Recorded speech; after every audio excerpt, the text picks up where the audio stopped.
Good morning दोस्तों, आप सब कैसे हो। मेरे हिसाब से आप सब लोग बिल्कुल ठीक होंगे, अच्छे होंगे, स्वस्थ होंगे। सर्दियों का मौसम चल रहा है, हम हमारी क्लास फिर भी आपके लिए लेके आए हैं। आगे कंटिन्यू हमारा जो एलसीएम चल रहा था उसके आगे की सीरीज हम लेके आए हैं और हमने कल कुछ एक क्वेश्चन किए थे, उससे आगे के क्वेश्चनों के ऊपर आज हम बढ़ते हैं और हम हमारा काम करते हैं, क्योंकि अपने को हमारे काम पे अडिग रहना चाहिए, काम पे लगे रहना चाहिए और हम हमारी क्लास को आगे कंटिन्यू करते हैं। अभी अपने पास जो क्वेश्चन है हमारे पास में आज की क्लास का पहला क्वेश्चन आपके सामने पेश कर रहा हूं। वह छोटी से छोटी संख्या कौन सी होगी? वह छोटी से छोटी संख्या कौन सी होगी? संख्या कौन सी होगी जिसमें 12, 15, 20 से भाग देने पर शेषफल भाग, जिसमें 12, 15, 20 से भाग देने पर शेषफल 9 बचे। आपके पास क्वेश्चन ये है बेटा, बहुत ही प्यारा सा क्वेश्चन है, छोटा सा क्वेश्चन है। वह छोटी से छोटी संख्या कौन सी होगी जिसमें 12, 15, 20 से भाग देने पर शेषफल कितना बचना चाहिए? 9 बचना चाहिए। मैंने कल आपको एक चीज समझाई थी, किसी भी संख्या में भाग देते हैं तो शेषफल हमेशा एक्स्ट्रा राशि होती है। तो हम सबसे पहले यह निकालते हैं कि वह छोटी से छोटी संख्या कौन सी होगी जिसमें पूरा पूरा भाग चला जाए, जिसके ऊपर हमको काम करना था। तो बने रहिए मेरे साथ, आगे देखें। हम सबसे पहले बात करते हैं 12, 15 और 60, इसके एलसीएम की बात करते हैं। बेटा एलसीएम इसका हमारे पास क्या निकल के आएगा, उस चीज को पहले हम समझने की कोशिश करते हैं। इसका बेटा हमारे पास एलसीएम क्या आएगा देखना ही है। 12, 15, 60 का हमारे पास एलसीएम आएगा, क्योंकि हम तीनों का एलसीएम निकालें तो 12 का भाग 60 में जाता है, 15 का भाग 60 में जाता है, तो इसका एलसीएम कितना आएगा हमारे पास 60 इसका एलसीएम। क्योंकि हम पढ़ाते हैं हर मेथड को बारीकी से, हम छोटे छोटे मेथड को पढ़ाते हैं, बिल्कुल हम डीपली पढ़ाते हैं। ये नहीं है हमको कि भाई जल्दबाजी में हम नहीं करते, धीरे धीरे छोटे छोटे वीडियो में हम अपनी क्लास को कंटिन्यू रखेंगे। 60 एलसीएम होता है, लेकिन शेष में कितना बचना चाहिए? 9। इसका मतलब है 12 का इसमें कंप्लीट भाग चला जाता है, 15 का भाग चला जाता है इसमें और 60 का भाग चला जाता है। इसका मतलब शेषफल 9 बचना चाहिए, मतलब एक्स्ट्रा राशि होती है। तो अपने पास क्या आ जाएगा आंसर 69 इस क्वेश्चन का फाइनल आंसर होगा। बात समझ गए होंगे। मैं बार बार आप लोगों को एक ही चीज समझाने की कोशिश कर रहा हूं। हम किसी भी क्वेश्चन को करते हैं तो हम कभी भी छोटी से छोटी संख्या का जिक्र आता है हमारे पास, तो हमारे पास जिससे भाग देना है तो हम भाग देंगे, तो वो हमारे पास इसका एलसीएम रहेगा। शेष तो जो बचता है वो उसमें ऐड कर देंगे, तो हमारा क्या आ जाएगा फाइनल आंसर आ जाएगा। मेरे हिसाब से आप इस क्वेश्चन को अच्छे से समझ गए होंगे। अब हम बात करते हैं आगे सेकंड क्वेश्चन की। आगे देखिए, देखो आगे मैं क्वेश्चन करवाता हूं आपको, ऐसा ही सिमिलर क्वेश्चन करवाता हूं। यदि किसी संख्या में, यदि किसी वह छोटी से छोटी संख्या क्या होगी जिसमें 5, 4, 12 और 25 का भाग, 4, 12, 15 और जैसे मान लो हमें 25 का नहीं देखे, चलो 48 का भाग देने पर शेषफल, भाग देने पर शेषफल 3 बचे। शेषफल कितना बचना चाहिए भाई? 3 बचना चाहिए। फिर से वही कंडीशन आ गई, शेषफल कितना बचना चाहिए? 3 बचना चाहिए। इससे भाग देंगे, कोई भी संख्या है जिसमें 5 है, 4 है, 12 है और 48, इसमें उस संख्या का भाग देंगे, शेषफल कितना बचना चाहिए? 3। तो शेषफल 3 कब बचेगा बेटा? शेषफल 3 तब बचेगा जब इसका एलसीएम आएगा। एलसीएम में 5 का भी भाग चला जाए, उस संख्या में 4 का भी चला जाए, 12 का भी चला जाए और 48 का भी चला जाए। इन संख्याओं में भाग यदि चला जाता है तो हमारे पास जो शेषफल बचता है वो हमारे पास, मैंने क्या बोला था कि जो शेषफल का जो भी जिक्र होता है, शेषफल हमेशा एक्स्ट्रा राशि होती है। क्या होती है? एक्स्ट्रा। शेषफल हमेशा क्या होती है? एक्स्ट्रा। तो इन सबका देखो 5, 12 और इसका 4, 12 और 48 का जो एलसीएम है वह क्या निकल के आएगा, थोड़ा सा समझने की कोशिश कीजिए। मैं आपको 2 अप्रोच से निकालने की कोशिश करता हूं। इधर देखना, हमारे पास दे रखा है 5, 4, 12 और 48। पहले मैं 2 से काटूंगा तो हमारे पास ये 5, 2 और ये हमारे पास 6 और ये 24। फिर मैं 2 से काटूंगा तो ये आ गया 5, 1, 3 और हमारे पास 12। फिर मैं 3 से काटूंगा तो 5, 1 और 4। फिर मैं 5 से काटूंगा, फिर 4 से। देखो 4 3 1 12, 12 दूनी 24, 24 48, और 48 को 5 से गुना करेंगे तो हमारे पास क्या आ जाएगा 8 पंजे 40 और 5 चौका 20 से 4 24। एलसीएम कितना आएगा इसका 240। उसके बाद में जब हम दूसरा मेथड हम लगाते हैं तो इधर देखना 4 और 48 का फैक्टर मतलब 48 आएगा, 12 में 48 फैक्टर 48, इसका मतलब हम दोनों को मल्टीप्लाई कर देते हैं। बेटा ये मैंने समझाने मैंने देखो इस हिसाब से मल्टीप्लाई तभी किया था कि आप लोगों को सही समझ में, क्योंकि हमको एलसीएम निकालना जो भी कॉमन होता है उसको हटा दीजिए। 240 रिमाइंडर 3 बचना चाहिए तो आंसर कितना आ जाएगा 243। बात समझ गए होंगे मैं क्या कहने की कोशिश कर रहा हूँ, ये चीज आपके अच्छे से समझ में आ गई होगी। नहीं समझ में आती तो मैंने शुरू के वीडियो देखिए, आपके पास बिल्कुल ही सारी चीजें आपको क्लियरिटी के साथ समझ में आएगी। बेटा कोई ऐसी कोई भी चीज नहीं है जो नामुमकिन है, इंसान नहीं कर सकता। हर बंदा हर काम कर सकता है, सिर्फ उसके पास मेहनत होनी चाहिए और उसके प्रति उसके लगन होना चाहिए, सच्ची ईमानदारी होनी चाहिए। सारी चीजें जिसके ऊपर होती है वो आराम से उस चीज को प्राप्त कर सकता है। ऐसा कुछ भी नहीं है कि हम प्राप्त कर सकते। किसी भी सफल इंसान के पीछे सबसे बड़ा कारण होता है उसकी जबरदस्त मेहनत, धैर्य, मेहनत और धैर्य दोनों मिलकर उसको सफल बना देते हैं। तो आप भी बने रहिए और क्लास को कंटिन्यू रखिए। कोई भी डाउट आता है तो कांटेक्ट कीजिए और हम उसको आपको सॉल्यूशन जरूर देंगे। आगे लोग क्वेश्चन लिखते हैं, वह छोटी सी छोटी संख्या जिसे क्रम से, इधर देखना क्वेश्चन बहुत ही प्यारा क्वेश्चन है। देखो बेसिकली अपने पास एसएससी जीडी लेवल में यहाँ तक क्वेश्चन आ जाता है, लेकिन जो आगे लेवल का जो क्वेश्चन आता है बेटा, ये क्वेश्चन जो आता है आगे वाला, यह हमारे पास आता है लेवल ऊपर आके, लेवल बढ़ के आता है। तो बेटा उसमें उस कंडीशन में हमारे पास लगता है वह छोटी से छोटी संख्या, वह छोटी से छोटी संख्या कौन सी होगी जिसे क्रम से 2 3 4 5 है, जिसे क्रम से 2 3 4 5 से विभाजित करने पर, से विभाजित किया जाए, से विभाजित किया जाए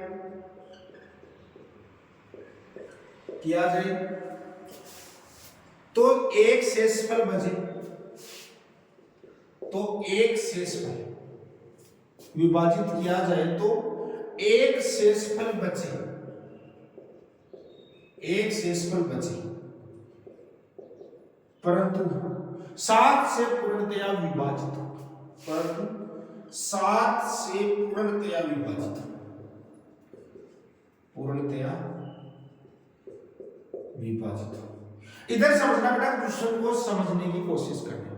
वह छोटी से छोटी संख्या क्या होगी जिसे 2 3 4 5 6 से विभाजित करने पर शेषफल 1 बचना चाहिए, परंतु वह संख्या 7 से क्या होनी चाहिए, पूर्णतया विभाजित होनी चाहिए। 7 से क्या होनी चाहिए, पूर्णतया विभाजित होनी चाहिए। तो इस क्वेश्चन को हम करने के लिए हम देखो कैसे करते हैं बेटा, थोड़ा सा इस क्वेश्चन को समझने की कोशिश करना। कभी भी ऐसे क्वेश्चन होते हैं उनको रटना नहीं, कभी भी नहीं रटना, क्योंकि रट के क्वेश्चन को हम सिर्फ एक क्वेश्चन सीख सकते हैं, लेकिन समझ के हम लाखों क्वेश्चन कर सकते हैं, क्योंकि वही हमारे पास होता है जो हम सफल होने के पीछे का राज वही होता है कि हमने समझ के पढ़ा है। समझने की कोशिश कीजिए। हमारे पास 2 3 4 5 6, इसका सबसे पहले हम एलसीएम की बात करेंगे। देखो 2 6 का फैक्टर है, 3 6 का फैक्टर है, इसमें से 2 6 का फैक्टर है तो 2 बच गया। तो हमारे पास कितना आ गया, 5 गुना 10 और 6 गुना कितना आ गया, 60 आ गया। इसका एलसीएम कितना आ गया, 60। एक हमारे पास शेषफल रहना चाहिए बेटा, तो ये हमारे पास एक शेषफल, तो संख्या कितनी आ गई, 61। बात समझ में आ गई। अब हमारे पास देखो 61 में अपन बाहर देंगे तो हमारे पास एक शेषफल रहेगा ही रहेगा। क्या मैं इस संख्या को ऐसा भी लिख सकता हूँ, इधर समझने की कोशिश करना। मान लो वह संख्या क्या हमारे पास 60k+1 है, यहाँ पर k बराबर 1 लेंगे तो ये इसका एलसीएम आएगा, k बराबर 2 आएगा, उससे भी इनका भाग जाएगा, k बराबर 3 पर भागेगा। क्वेश्चन बड़ा प्यारा है, बस थोड़ा सा डीपली समझना है क्वेश्चन को। एसएससी सीजीएल का क्वेश्चन है। हमारे पास संख्या क्या है, 60k+1, क्योंकि k मैंने क्यों ले लिया, क्योंकि आगे कंडीशन क्या है कि बेटा 7 से पूर्णतया विभाजित, तो आगे की कंडीशन को गौर से देखना है। आगे क्वेश्चन में दे रखा है 7 से क्या पूर्णतया विभाजित, 7 से पूर्णतया विभाजित। बेटा 7 से पूर्णतया विभाजित के लिए इसमें 7 का भाग देंगे, 7 का भाग देंगे तो शेषफल क्या आना चाहिए, 0 आना चाहिए। शेषफल क्या आना चाहिए, 0। देखो 60 में अपने पास इनका भाग देंगे, शेषफल 1 ही बचता है, k की वैल्यू 1 लेते। अब हम इसको लिख सकते हैं 7 में इसका भाग देंगे 7 बटे 56 के प्लस 4 के प्लस 1 बटे 7। हम शेषफल थ्योरम पढ़ते हैं कि यहाँ से कटेगा तो ये रिमाइंडर 0 आएगा। बात समझ में आ गई क्या? यानी हमारे पास क्या होना चाहिए 4k प्लस 1 में किसका भाग रहना चाहिए 7। अब k की वैल्यू क्या रखें कि इसमें 7 का भाग पूरा पूरा चला जाए। तो बेटा यहाँ पर k की वैल्यू क्या आएगी फटाफट बताओ k की वैल्यू क्या आएगी। हमारे पास k की वैल्यू रखते जाएंगे, k की वैल्यू 1 रखेंगे तो हमारे पास क्या आएगा, तो हमने k की वैल्यू 1 रखी तो 5/7 नहीं आ रहा। k की वैल्यू हमने क्या रखी 1 रखी, k की वैल्यू हमने 2 रखी तो बेटा क्या है हमारे पास 4 दूनी 8 9/7 नहीं है। k की वैल्यू हमने क्या रखी 3 रखी तो हमारे पास क्या है 4 के 12 13/7। उसके बाद में k की वैल्यू हमने 4 रखी तो बेटा क्या है 4 × 16 17/7 रिमाइंडर 0 नहीं। k की वैल्यू 5 रखी तो बेटा 21/7 यहाँ पे हमारे पास रिमाइंडर क्या आ गया 0। बेटा यही चीज हमको सीखनी थी कि शेषफल क्या आना चाहिए 0। इसका मतलब इस संख्या हमारे पास ये थी, इसमें k की वैल्यू क्या आएगी, इस संख्या में k बराबर 5। तो 6 × 30 300 प्लस 1 तो आंसर कितना आएगा 301। ऐसी संख्या 301 होगी जो 2 3 4 5 6 से विभाजित होगी और साथ में बेटा वह k से पूर्णतया विभाजित होगी। इससे पहले कोई भी छोटी से छोटी संख्या नहीं निकल के आएगी जो इससे कंप्लीट विभाजित होगी। बेटा नहीं समझ में आया तो आगे और क्वेश्चन करेंगे, ऐसा उससे समझ लेना क्योंकि क्वेश्चन जितने ज्यादा करेंगे, क्योंकि मैथमेटिक्स सब्जेक्ट है ये किस पर चलता है अभ्यास पर चलता है। अभ्यास आपका परवान चढ़ेगा तो सिलेक्शन आपका आसमान से नीचे उतर के आएगा। भगवान बोलेगा कि बेटा तेरे को जो देना है। तो आप बड़े रहिए अपनी क्लास को समझने की कोशिश कीजिए। आगे इसके बाद में आगे का क्वेश्चन करते हैं उसको समझने की कोशिश कीजिए। इधर देखिए हमारे पास आगे जो क्वेश्चन है वह छोटी से छोटी संख्या। आगे जो क्वेश्चन देखो हम वही क्वेश्चन कर रहे हैं, जैसे जैसे हम बढ़ते जा रहे हैं क्वेश्चनों का लेवल हम बढ़ाते जाएंगे और क्वेश्चनों को करते जाएंगे। वह हमारे पास वही चीज दे रखी है, थोड़ा सा समझना की कोशिश करना। वह छोटी सी संख्या जिसे 5 6 8 9 12 से विभाजित किया जाता है। 5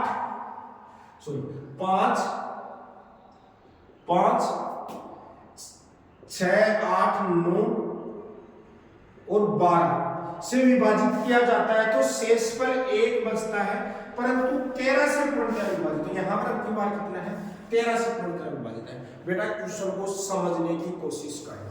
क्वेश्चन बहुत ही प्यारा क्वेश्चन है, ये हमारे पास एसएससी सीजीएल का क्वेश्चन है, सीजीएल सीएचएसएल सीपीओ का क्वेश्चन।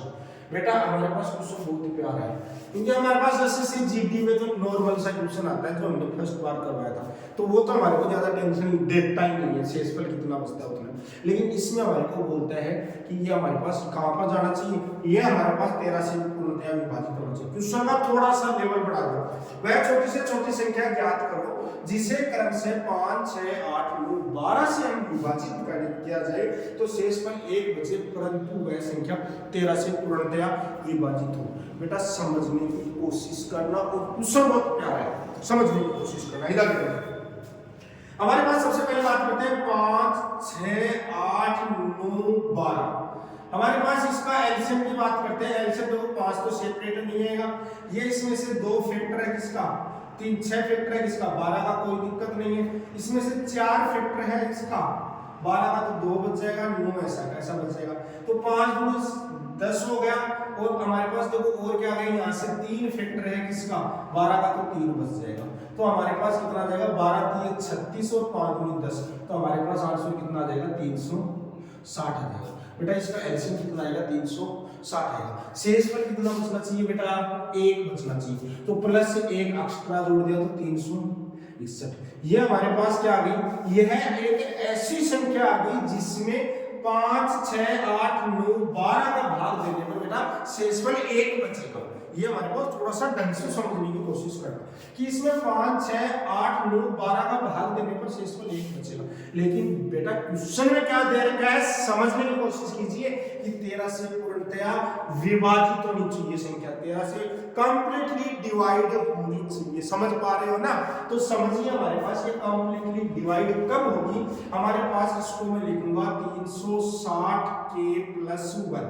इसका मतलब वह संख्या हमारे पास क्या होगी ये होगी, क्योंकि यह संख्या हमारे पास 13 से डिवाइड करनी है। सबसे पहले इसमें 13 का भाग देंगे तो हम इसका क्या करेंगे फैक्टर करेंगे। इसका फैक्टर हमारे पास क्या आएगा वो समझने की कोशिश करना है। इसका फैक्टर क्या आएगा हमारे पास। अब 360 में 13 का हम भाग लेंगे तो इसको किस फॉर्म में लिख सकते हैं समझने की कोशिश करना। 13 का भाग इसमें देंगे बेटा कितनी बार जाता है, 13 दूनी 26, 2 बार जाता है, 10 बच गया, 13 सन्ती 91, कितना बच गया 13 सन्ती 91। तो हमारे पास ये जो भाग जाता है ये कितनी बार जाता है बेटा, इसमें 9 शेषफल बचा है, 360 में 9 शेषफल, यानी 351 तक भाग कंप्लीट चला जाता है। यानी मैं इसको लिख सकता हूं बेटा 351 के प्लस 9 के प्लस 1 अपॉन 13। बेटा यहां से 13 का इसमें डिवाइड करेंगे रिमाइंडर 0 आएगा, लेकिन यहां नहीं आएगा, यानी संख्या बच गई हमारे पास 9 के प्लस 1 बटे 13।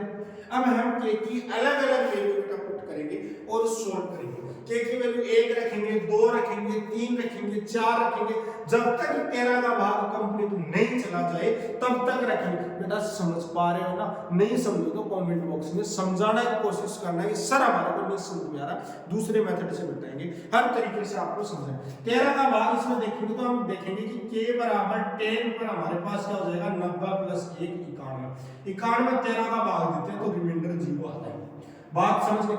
इसका मतलब k की वैल्यू हमारे पास कितनी रहेगी, k बराबर हमारे पास क्या रहेगा 10, k बराबर 10 रहेगा इसमें रख दो, तो k बराबर हम 10 रखेंगे तो 360 गुणा 10 प्लस 1, तो ये हमारे पास आ गया 3600 प्लस 1 बोले तो 3601 हमारे पास क्या आ जाएगा, इसका आंसर आ जाएगा। तो बेटा इस क्वेश्चन का जो आंसर हमारे पास निकल के आया बेटा वो आंसर क्या निकल के है, बात समझ पा रहे हो क्या, नहीं समझो तो बेटा बता देना कि हमारे समझ में नहीं आ रहा, क्योंकि हम है आपको मजबूत करेंगे तैयारी के साथ। तो हमारे पास k की वैल्यू 10 रखने पर बेटा हमारा आंसर आएगा 3601, इसका फाइनल आंसर।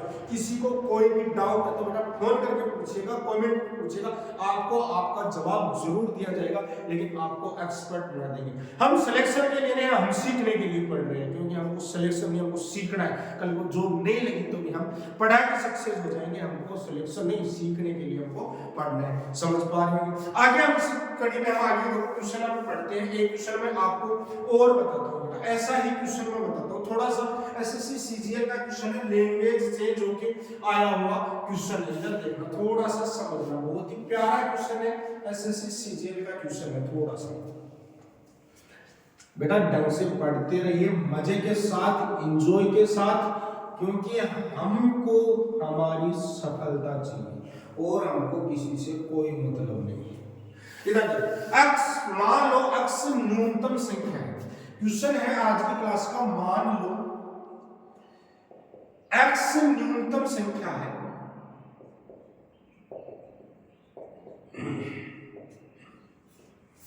न्यूनतम संख्या है 5 6 7 से विभाजित करने पर 5 6 7 8 से विभाजित करने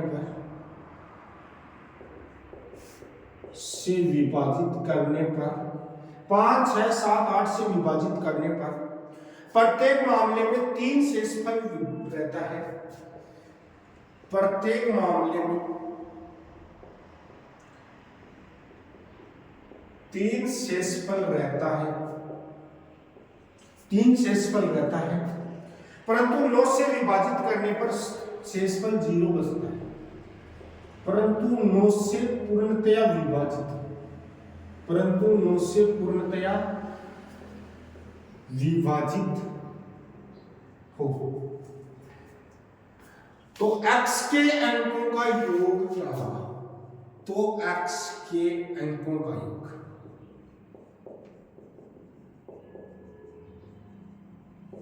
क्या होगा। बेटा क्वेश्चन बहुत प्यारा है, वो ये एसएससी सीजीएल सीपीओ का है, ना कि एसएससी जीडी का है, और आजकल ट्रेंडिंग में।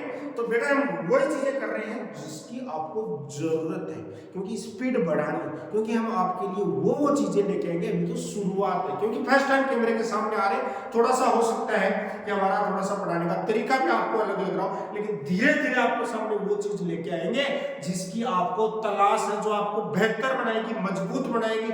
क्योंकि हम सिलेक्शन के लिए नहीं, हम नॉलेज के लिए पढ़ रहे हैं, हमारे को मैथमेटिक्स आनी चाहिए, इसके लिए हम पढ़ाई कर रहे हैं। इधर देखिए हमारे पास 5 6 7 8, इसका सबसे पहले हम बात करते हैं एलसीएम। इधर समझने की कोशिश करना कि इस राशि का हमारे पास एलसीएम कितना है। इसका जैसे ही हम एलसीएम निकालते हैं तो बेटा हम कैसे भी निकाल सकते हैं। इधर देखो 6 के फैक्टर है, 6 का एक फैक्टर तो यहाँ पे क्लियर हो जाएगा, तो 3 बचेगा। बात समझ में आ गई। तो 5 3 15 और इसको 7 8 56, 56 को 15 से मल्टीप्लाई कीजिए। इधर समझने की कोशिश करना, 56 को 15 से मल्टीप्लाई करेंगे तो हमारे पास जो आएगा आंसर वो कितना आएगा, हमारे पास 840 इसका एलसीएम आएगा 840। देखो इसको आप मल्टीप्लाई करने की कोशिश कीजिए, 6 पंजे 30, 5 5 25 और 3 हमारे पास 25 और 3 कितना होता है बेटा, 25 और 3 28 होता है। ये हमारे पास क्या हो जाएगा, 56 हो जाएगा। ये इधर ऐसे आता है 0 और ये हमारे पास 4 आ गया, ये हमारे पास 7 और 8 कितना आ गया, 840 आ गया। बेटा हम एक आपको मल्टीप्लिकेशन के बहुत ही शानदार मेथड बताएंगे आपको गुणा कैसे करते हैं। बेटा शॉर्टकट गुणा करने के लिए देखना, इधर 56 और ये हमारे पास 50, 6 पंजो 30, 3 के 6 पंजो 30, 5 एकम 5, हमारे पास 30 और 5 कितना होता है 35, 35 और 3 कितना होता है 38, 3 के 5 एकम 5 और 3 हमारे पास कितना हो जाएगा, कितना होगा हमारे पास 6 पंजो 30, 5 6 पंजो 30, दोनों को मल्टीप्लाई कर दीजिए, 5 एकम 5 38, 1 मिनट बेटा इसमें मिस्टेक हो गई हमारे पास, चलो बाद में बात करते हैं इसके ऊपर। इधर देखना, ये सिखाएंगे आपको बहुत अच्छा लगा। इधर देखना, टाइम ज्यादा जा रहा है। इधर देखना ये हमारे पास 840 है। तो बेटा हमारे पास इधर थोड़ा सा समझने की कोशिश करना है कि क्वेश्चन हम कैसे इस क्वेश्चन को हैंडल करते हैं, वो चीज आप समझने की कोशिश करना, क्योंकि हमारे पास बहुत ही प्यारे प्यारे क्वेश्चन है हमारे पास। इधर देखना, थोड़ा सा समझने की कोशिश करना। हम देख रहे हैं कि इसमें एलसीएम हमारे पास आ गया, तो मान लिया वह संख्या हमारे पास क्या थी बेटा, संख्या थी हमारे पास 840 के प्लस 1। इसको 9 से डिवाइड करना है। पहले 9 से हम डिवाइड करेंगे तो कितनी बार इसको 9 से डिवाइड करने पर इसके कितने फैक्टर बन जाएंगे। तो बेटा ये हमारे पास 837 प्लस 3k प्लस 1 अपॉन 9, यानी हमारे पास 837 के प्लस 3k प्लस 1 हमारे पास, ये हमारे पास रिमाइंडर क्या बच रहा है हमारे पास 3 बच रहा है बेटा, तो 3 हम रिमाइंडर 3 लेंगे यहाँ। रिमाइंडर कितना है 3 है, तो 3 हमारे पास रिमाइंडर कितना आ गया प्लस 3, हमारे पास 843 आ गया संख्या, समझ में आ गई। अब इसको हम इस फॉर्म में लिख लिया 837 के प्लस 3k प्लस, तो यहाँ पर इसको काटेंगे तो रिमाइंडर क्या आएगा 0 आएगा, 3k प्लस 1, यानी हमारे पास 3k प्लस 3 अपॉन 9। यहाँ पर हम देखेंगे कि k की वैल्यू क्या रखें, 9 से डिवाइड हो जाए, तो k बराबर यहाँ से आ जाएगा हमारे पास, k की वैल्यू 1 से मिलेगा, 2 से मिलेगा, 3 3 9 प्लस 3 12 मिलेगा। तो हमारे पास इससे आएगा बेटा k की वैल्यू क्या आ रही है हमारे पास, देखना k की वैल्यू 3 दूनी 6, k बराबर 2 पर हमारे पास कितना आ रहा है 9, रिमाइंडर 0 आ रहा है। k बराबर 2 पर रिमाइंडर क्या आ रहा है 0 आ रहा है। इसका मतलब k की वैल्यू 2 यहाँ पर रख दीजिए बेटा, k की वैल्यू 2 यहाँ पर रखोगे तो 840 गुणा 2 प्लस 3, 840 को करेंगे बेटा 1680 प्लस 3, तो आंसर क्या हो जाएगा 1683। इधर समझने की कोशिश कीजिए, हमारे पास ये हमारे पास इसका आंसर क्या आ जाएगा 1683 आ जाएगा, जिसमें 5 6 7 8 से भाग देने पर शेष पर 3 रहता है, परंतु 9 से पूर्णतः विभाजित है। लेकिन आपको ये नहीं पूछा, आपको पूछा x के अंकों का योग पूछा है बेटा, यही तो क्वेश्चन का लेवल होता है। एसएससी जीडी में पूछता है, आसान क्वेश्चन पूछ लेता है, उसके बाद और लेवल बढ़ा देता है। यहाँ पे x के अंकों का योग पूछा है, अंकों का योग 6 और 1 7, 7 और 8 कितना होता है बेटा 7 और 8 15, 15 और 3 कितना होता है बेटा 18। तो इस क्वेश्चन का जो फाइनल आंसर है वो कितना निकल के आएगा 18 निकल के आएगा। तो आप लोगों को समझ में आएगा कि हमारा कॉन्सेप्ट क्या है, हम कैसे कर रहे हैं, बात समझ रहे होंगे। हमारे पास हम सिर्फ कॉन्सेप्ट के ऊपर काम करते हैं, जैसे ही हम कॉन्सेप्ट के ऊपर काम करेंगे हमारा क्वेश्चन का आंसर आ जाएगा। तो घबराने की जरूरत नहीं है, आपको बने रहना है, सीखना है। यदि आप मेरे चैनल पर पहली बार आए हो तो आप उस चैनल को सब्सक्राइब कीजिए और शेयर कीजिए। कल और हम इसमें एलसीएम से रिलेटेड क्वेश्चन करेंगे और उससे आपकी और ग्रोथ होगी, क्योंकि हम धीरे धीरे हम अपनी चीजों को आगे बढ़ाते जा रहे हैं। और बने रहिए हमारे साथ, आपका अपना राजेश चौधरी, पारस कैरियर इंस्टीट्यूट गुड़ागोड़ जी, बने रहिए और ज्यादा से ज्यादा सपोर्ट कीजिए, ताकि आपके लिए बेहतरीन से बेहतरीन आपके लिए मैथमेटिक्स के टॉपिक लेके आऊंगा, उसके बाद में रीजनिंग के टॉपिक भी लेके आऊंगा। आपका अपना राजेश चौधरी, धन्यवाद।